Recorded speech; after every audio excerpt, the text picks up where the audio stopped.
¿no? Y es la situación, la reunión en Vladivostok, el principal puerto militar ruso del Pacífico, entre Kim Jong-un y Putin.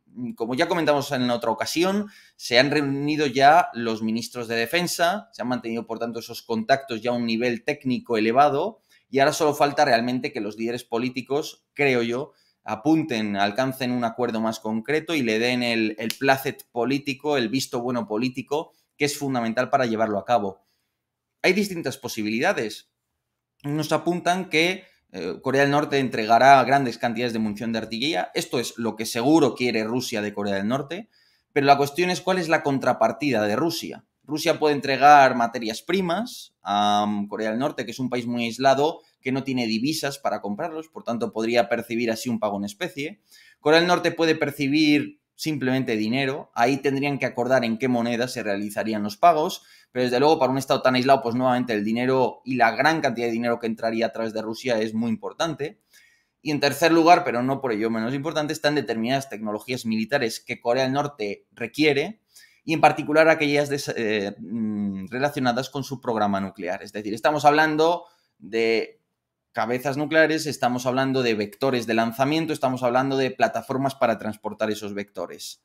En cuanto a las plataformas, podríamos pensar en submarinos. En cuanto a los vectores, un programa de misiles de largo alcance. En cuanto a cabezas nucleares, pues ayudarle a desarrollar unas bombas más potentes, más seguras, todo este tipo de cosas. Obviamente esto último es improbable. También es verdad que aquí Rusia tendría que contar con China. No hay que descartar que les puedan ayudar con un programa relacionado con misiles de largo alcance. Eso es quizás más factible para las dos partes y es más sencillo de ocultar. Pero en todo caso está claro que va a ser muy relevante y que va a involucrar a su vez a Corea del Sur. Pero la pregunta que debemos hacernos es ¿qué va a pasar con Irán? Porque Corea del Norte, digamos que era el socio más viable para Rusia. Pero ¿qué pasa con Irán?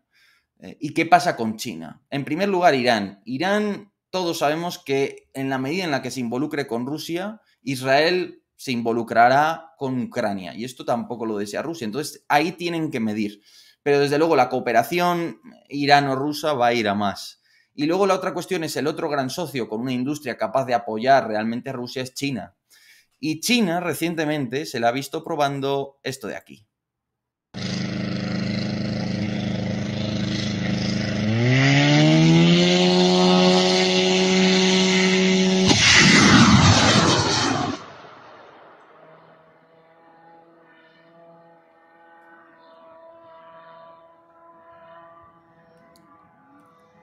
Y tenemos más vídeos, como por ejemplo este de aquí. Esto es un dron chino, no es el Shahid 136 de Irán.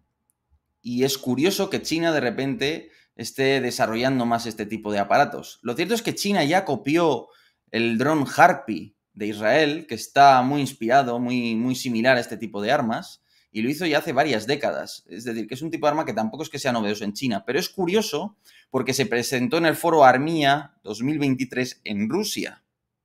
Por tanto, tenemos un dron muy parecido a los de Irán, presentado en un foro ruso, un dron chino, y además el nombre del dron es curioso porque se llama Girasol 2. Y no sé si sabéis el nombre que tiene la versión rusa del Shahid 136. Se llama el Geranio 2. Los dos son nombres de flores, ¿no? Es curioso eso. Entonces, ¿qué se está planteando?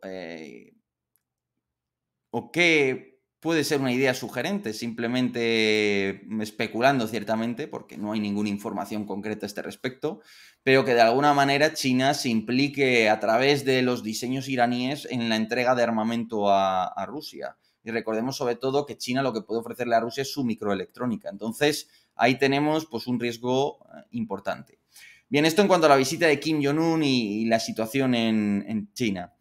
Y hablando de China, Taiwán. Ya sabéis que en estos momentos el Ministerio de Defensa de Taiwán ha informado de la presencia de 20 buques de guerra chinos y 24 aeronaves cerca de su zona de identificación aérea, cerca de lo que podríamos considerar su zona económica exclusiva.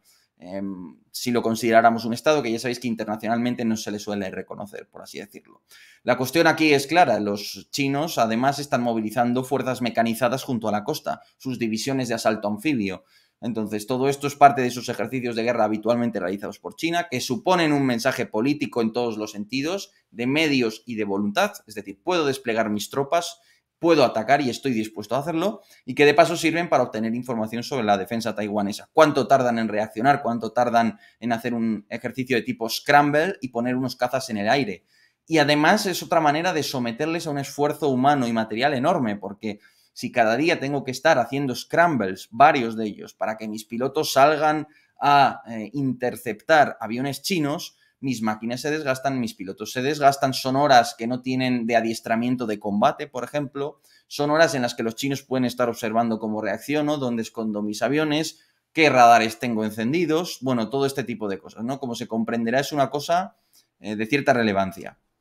En cuanto al otro gran tema, el corredor, digamos, que ha anunciado Biden recientemente, pues esto lo comentamos precisamente en Political Room, ¿no?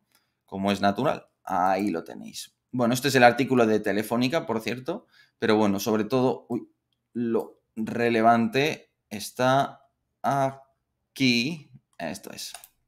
Entonces, Estados Unidos, India, Arabia Saudita, Emiratos Árabes Unidos, Francia, Alemania, Italia y la Unión Europea han alcanzado un acuerdo para crear un corredor multimodal entre India, Oriente Próximo y Europa. Bueno, el corredor esencialmente es naval, marítimo. No es exactamente. Este mapa de aquí es otro corredor intermodal que pretende usar ferrocarriles impulsados sobre todo por India, Emiratos Árabes Unidos y Grecia.